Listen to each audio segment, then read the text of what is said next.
Salut la compagnie, on se retrouve aujourd'hui pour parler de l'épisode 8 de The Boys, qui est un petit peu comme je l'avais imaginé, et c'est ce qui m'inquiétait beaucoup, non pas qu'il est mauvais, mais le problème c'est qu'il y a tellement de gens qui ont critiqué cette saison 4 de The Boys, que finir sur une non-conclusion, si je puis dire, ça va encore plus les frustrer, ils vont encore plus taper dessus, parce que pour moi il était évident depuis le début, on le sait, The Boys c'est fait pour durer 5 saisons. C'est un arc narratif de 5 saisons, et en général, dans ces cas-là, et c'est pas la première saison, enfin la première série qui fait ça, mais en général, la conclusion, comme on veut faire quelque chose de grandiloquent, de spectaculaire et tout ça, on a besoin de plus de temps pour placer l'intrigue, et du coup, souvent, les 2 dernières saisons, elles sont liées. Et là, c'est le cas, donc si les 2 saisons sont liées, tu pouvais pas arriver un peu comme, vous savez, la saison 1, 2 et 3, même si des fois on te tease un cliffhanger pour la suite en disant mais il va y avoir d'autres choses qui vont arriver et qui vont poser problème, souvent il y a quand même une sorte de happy end à chaque fois, vous savez,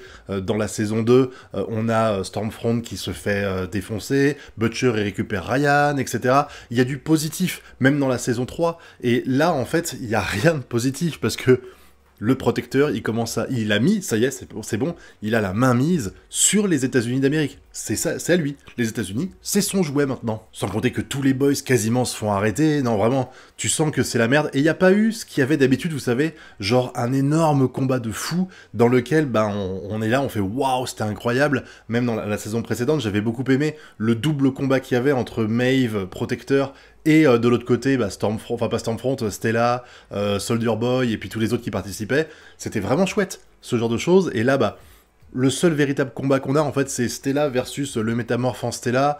C'est sûr que c'est moins vendeur, mais bon, pour moi, c'était normal. Encore une fois, il fallait placer nos pions pour finir la saison 5 après, enfin pour préparer la saison 5, et du coup, comme les 2 saisons sont liées, on pouvait pas finir avec un happy end et avec un combat grandiloquent et tout ça. Mais ça n'empêche que c'était très bien. C'était très bien, et ça reste cohérent, même s'il y a 2-3 choses qui me plaisent pas trop, et je vais en parler ici. Alors déjà, le protecteur est en roue libre total. Le protecteur est totalement en roue libre. On voit, de toute façon, c'est un gamin. C'est un gamin. La façon dont il va traiter Ryan, alors, il va trouver le fameux sac dans lequel il y a la photo de la mère de Ryan, de Butcher, du chien et tout ça, et il va péter un boulard. C'est fou, en fait, parce que il arrive à la fois de temps en temps à être intelligent et réussir à manipuler Ryan, je l'avais déjà dit, quand il explique que Ryan veut faire les choses bien, et qu'il arrive à... Le metteur en scène, là, qui avait agressé, enfin, qui avait plus ou moins fait des avances sexuelles à l'actrice, je crois que c'était ça, ou non, à la scénariste ou à l'assistante, je sais plus, il avait réussi à lui montrer, en fait, qu'on pouvait profiter de son pouvoir pour faire les choses bien, et t'avais peut-être un moyen, en fait, de manipuler Ryan pour qu'il aille du côté du protecteur, mais à chaque fois, le protecteur, comme il est émotionnellement très instable, dès qu'il va pas bien, il pète un boulard, et là, vraiment, pour moi, il a perdu Ryan, là. Pour moi, il a clairement perdu Ryan en agissant de la sorte, mais bon, malheureusement, les autres n'en ont pas profité, parce que on se rappelle, Butcher, il était pas bien, il a été emmené à l'hôpital, bon, je pensais vraiment qu'il était à l'hôpital, mais en fait, il est dans un truc particulier pour choper Ryan, et ce qui est bizarre, c'est qu'en fait, il va avoir la bonne solution, en fait, Butcher. J'ai pas compris Mallory, qui intervient de façon aussi ostentatoire pour lui balancer tout dans la gueule, comme s'il fallait que là, maintenant, tout de suite, dans la minute, il fallait que Ryan accepte de devenir le bras armé pour buter le protecteur. Je veux dire, pour une fois que Butcher faisait les choses bien, c'est Mallory qui les fait mal. C'est vraiment... Enfin, moi, ça m'a frustré, en fait, quand je le vois. Il est là, il discute un peu avec lui, ils font un puissance 4. Bon, tu te doutes bien que Butcher, c'est plus ou moins la fin pour lui, là. Enfin, c'est ce qu'on pense en tout cas, et il arrive à placer les choses, il parle de sa mère, du fait de le protéger, que si tu dis que t'es en sécurité chez le protecteur, je te laisserai y retourner, y a pas de souci, voilà. Je trouvais que la façon dont Butcher avait géré le cas Ryan était parfaite en tout point, ce qui est quand même pas souvent le cas avec lui, surtout quand c'est l'aspect psychologique qui prévaut. Et le fait qu'il y ait, alors, je sais plus la synchronisation des événements, je crois que c'est juste après que Neumann meurt, ou avant, je sais plus, ou peut-être quand il se fait mettre en prison, Singer, mais franchement, la réaction de Mallory, elle est totalement exagérée. Fallait attendre. Il était parti pour, tu lui balances tout dans la gueule d'un coup. Tu lui dis, voilà, le protecteur, c'est un pourri, il a buté les gens dans l'avion, il est responsable de tel truc, et en plus de ça, il a violé ta mère, il faut le buter, tu restes là, et tu te donnes pas le choix de toute façon. Quoi qu'il arrive, je te donne pas le choix, et tu vas devoir rester là. C'est vraiment la pire idée, parce que le pauvre Ryan, il est perdu. Il y a un duel depuis le début entre Butcher et le protecteur pour réussir à avoir la mainmise, le contrôle, si je puis dire, sur Ryan. Lui, il est perdu entre les deux, et à chaque fois qu'il y en a un qui le déçoit, l'autre, il le redéçoit derrière, plus ou moins, c'est ça. Et là, en fait, il y avait moyen, en fait, je pense que tu laissais 1 heure à Butcher, et Ryan était convaincu. Vraiment, quelle connerie. Bon, elle le paye, hein, le karma fait que, pour moi, elle est morte, hein, je pense. Hein. Mais c'est vraiment dommage d'être intervenu de la sorte. Dites-moi si vous avez compris pourquoi le temps presse et il faut faire les trucs vite, parce que, quoi qu'il arrive, t'allais pas former Ryan en 5 minutes. T'allais pas dire à Ryan, faut buter le protecteur. Ryan, il allait dire OK, et 10 minutes après, t'étais devant Vault et tu détruisais le protecteur. C'était pas possible. C'était pas possible. Donc je ne vois pas pourquoi elle était pressée par le temps sur ce coup-là. Moi, ça me dépasse un petit peu. Honnêtement, après, les personnages qui font des conneries, c'est pas les premiers, et puis il faut bien réussir à faire avancer l'histoire. Surtout que suite à ça, bah Butcher, il va plus ou moins abandonner. Il va dire, bah voilà, je laisse tomber, fais ce que t'as à faire pour buter tout le monde. Et là, il y a un truc qui m'a... Alors moi, ça m'a choqué, c'est Neumann, j'ai bien aimé... Moi, j'aime beaucoup le personnage de Neumann, en fait, parce que elle est... Je la vois ni toute blanche ni toute noire, vous savez. Pour moi, elle fait partie de ces personnages qui gravitent dans des sphères un petit peu particulières, qui sont obligés de faire des saloperies pour survivre, etc. Je dis pas que c'est une fille bien et qu'elle avait pas le choix, hein, elle a fait des conneries, évidemment. Mais j'aime bien, en fait, sa fragilité. Le fait qu'elle veut protéger sa fille, le lien qu'elle a avec Yui, etc. Et quand elle voit les événements qui se passent, avec, j'ai bien aimé, le discours de Singer qui dit « Si demain je meurs, c'est forcément la faute de Neumann pour devenir présidente ». Genre, le message qui fait que Neumann, elle a plus aucune chance d'être élue. Vous savez, l'objectif de base, c'était que Singer meure et que Neumann devienne présidente parce qu'elle était vice-présidente. C'est sûr et certain qu'en faisant ça, ça ne marche plus. C'était sûr à 200%. Et du coup, bah, elle abandonne, surtout que là, le protecteur, il vient de menacer de récupérer sa fille et de lui envoyer en morceaux tous les ans à son anniversaire. Je veux dire, c'est son saint Graal, sa fille, donc elle peut pas laisser faire ça, et elle va vouloir... Enfin, Yui va vouloir l'aider, et comme Butcher est parti en sucette totalement, ben, il va la buter. Je comprends pas qu'elle ait pas réagi, en fait, quand il voit que... On voit bien que Butcher, il va l'attaquer, c'est sûr et certain. Pourquoi elle essaie pas de lui faire sauter la cervelle à ce moment-là? Elle a pas réagi à temps. Elle a pas réagi à temps, elle est morte vraiment subitement, et je pense que c'est le décès qui m'a fait le plus chier, là, depuis le début de l'œuvre, presque. Parce que, voilà, moi j'aimais bien Neumann. Dites-moi hein, ce que vous en pensez dans la zone commentaire, mais moi j'aimais bien Neumann. Je trouvais que c'était un personnage qui était intéressant, et le fait qu'elle disparaisse, je me demande si derrière Edgar va pas réapparaître pour se venger, en fait. Parce que jusqu'à présent, Edgar, il est quand même vachement dans la retenue. Même quand le protecteur, il a détruit son empire Vault, il est là, il est sport, il dit « Ouais, bravo, t'as réussi, mais ça va te péter à la gueule, mais... » C'est tout. Il s'arrête là. Là, le fait d'avoir buté Neumann... ça va peut-être l'énerver un petit peu, et il va peut-être commencer à faire des choses, parce que là, il faut que les choses avancent un petit peu. Enfin, les choses avancent, non, mais il faut qu'il y ait des gens qui s'élèvent contre le protecteur, parce que là, je vois personne le faire. Quand tu vois que tout le monde se fait arrêter à la fin, c'est la merde. Bon, après, petite parenthèse, hein, il faut quand même en parler. Je trouve que l'idée de se servir du métamorphe pour qu'il ressemble à Stella afin derrière de buter Stinger, et c'est Stinger, je sais plus, et derrière la faire accuser, c'était brillant. Encore une fois, Sister Sage, elle est brillante, et tu vois qu'elle a tout anticipé, mais j'en parlerai après de ça. Mais par contre, moi, il y a 2-3 petites choses qui m'emmerdent un petit peu avec ça. Alors bon, je peux comprendre, elle a les souvenirs de toutes les personnes avec qui elle... de toutes les personnes avec qui elle était en contact.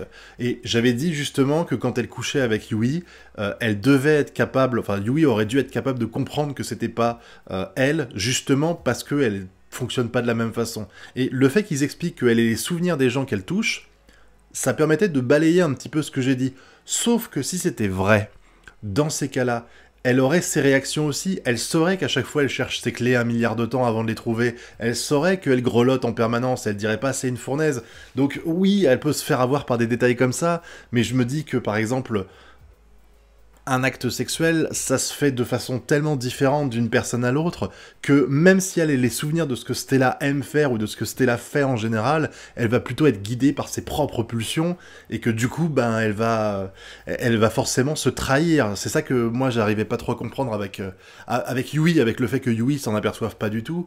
Bon, par contre, c'est une pute quand même, parce qu'elle avait pas besoin de faire tout ça. Elle avait pas besoin de manipuler Yui, elle avait pas besoin de faire la demande en mariage et tout ça, c'est vraiment juste une pourriture, cette meuf-là. Franchement, c'était abusé. Mais j'aimerais comprendre un truc. Moi, il y a un truc qui me dépasse un peu. Alors, ils sont normalement enfermés. Hein, avec le président et tout ça, quand ils sont en bas là, ils sont enfermés, ils se disent faut pas que le métamorphe arrive, si ça se trouve il est déjà là et tout ça. Bon, finalement elle est là, elle se bat. Comment Stella elle vient ici? Je veux dire, elle sait où est le président? Elle sait comment jouer toutes les... Parce que elle est à l'intérieur, donc elle a pas eu besoin de casser tous les systèmes de sécurité pour arriver jusqu'en bas, la métamorphe. Donc comment Stella elle fait pour se libérer, arriver jusque là-bas, et passer tous les systèmes de sécurité pour se retrouver devant lui? Parce que la porte, vous savez, la porte que prenait Singer, là, elle était fermée, et elle n'était pas encore ouverte. Donc je sais pas trop, mais je trouve ça un peu facile. Mais c'était joli, parce que du coup, en fait, j'ai l'impression qu'elle a tué son ancien elle. Vous savez, tous les trucs qu'elle se reprochait et tout ça, ben, elle les abandonne en fait en butant son métamorphe, on va dire, la personne qui est déguisée en elle.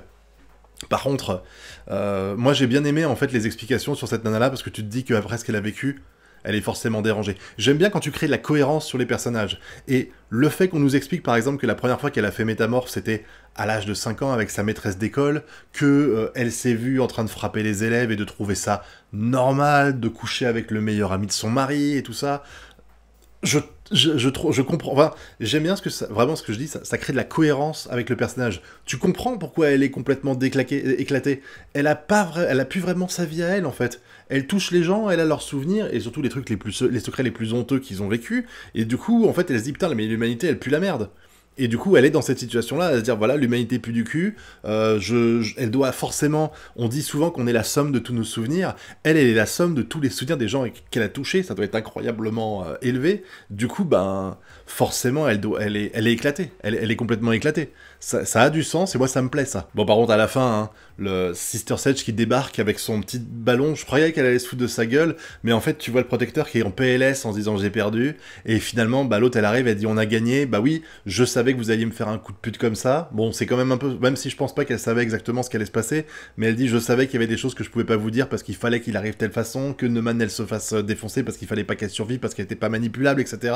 Donc elle explique qu'en fait, elle avait anticipé toutes les couilles dans lesquelles sont partis le protecteur et son plan et tout ça, et que maintenant, bah en fait, il est vraiment le maître du monde, parce que la personne qui est à la Chambre des députés, je sais plus comment ça s'appelle, bah c'est lui qui devient président, vu que le président et le vice-président sont capoutes, et que lui, bah par contre, il est au service du protecteur à 2 milliards de pourcents, et du coup, on va avoir un truc qui ressemble un peu à ce qui se passe dans le comic, parce qu'en fait, ben, les super ont le pouvoir. Les super ont le pouvoir, ça y est, il y a la loi martiale qui va être faire respecter par les super qui sont tous aux ordres du protecteur. C'est bon, il a gagné. Il a gagné pour l'instant, mais il arrive à faire arrêter tout le monde. J'ai bien aimé, en fait, le fait qu'ils avaient fait venir... c'est Love Sausage, je crois, le mec avec l'énorme queue, là, qu'arrête Mother Milk, parce que c'est lui qui l'avait croisé quand ils avaient été dans l'asile. On voit même les deux personnes de Genve, là, qui sont présents, la meuf et le mec, là, qui vont arrêter le français et Kimiko. Kimiko qui dit non, ça y est, elle parle à nouveau, le déclic qui va lui permettre de parler, ça fait plaisir, même si ça casse un peu le personnage, parce que j'aimais bien son côté je ne m'exprime pas et tout ça. Et puis Stella qui se contente plus de planer 2 minutes maintenant. Elle part en fusée pour se libérer et pour... voilà. Donc il reste plus rien, en fait, les boys. Là, on a Butcher en roue libre. Butcher en roue libre qui va essayer de buter les supers sans forcément réfléchir. Et derrière, on a Kimiko... Non, Kimiko, elle se fait arrêter aussi. Donc on a vraiment que Stella qui est présente actuellement pour essayer de sauver le monde, quoi. Stella contre l'humanité entière, presque. Stella contre l'humanité entière, elle a juste aucune chance, quoi. Donc je me demande vraiment comment ça va déraper pour la suite. Après, il y a 2-3 petits détails dont j'ai pas parlé. Il y a par exemple Ashley qui prend du composé V. Je me demande ce qui va lui arriver. J'espère qu'elle elle va buter l'homme poisson.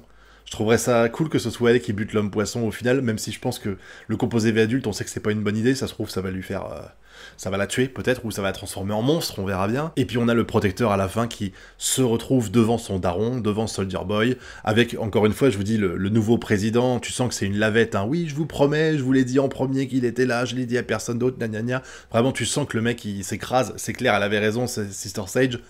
Lui, il fallait le nommer président, c'était lui la marionnette à manipuler, et derrière, est-ce qu'il va le libérer? Parce que là, en fait, je pense qu'il va abandonner un peu Ryan, et il va partir du principe que plutôt que construire une famille avec son fils, il va construire une famille avec son père, et ça va faire « Regarde, papa, je suis le maître du monde, c'est moi qui gouverne maintenant, c'est moi qui impose ma loi. » Et peut-être qu'à eux deux, ils vont foutre la merde, et que, à la fin, Ryan va devoir affronter les deux, avec d'autres gens, évidemment. Mais ça va être intéressant, en fait, de voir ce qui se passe pour la suite. Alors par contre, je pensais qu'A-Train allait mourir. Finalement, non, il a réussi à se barrer.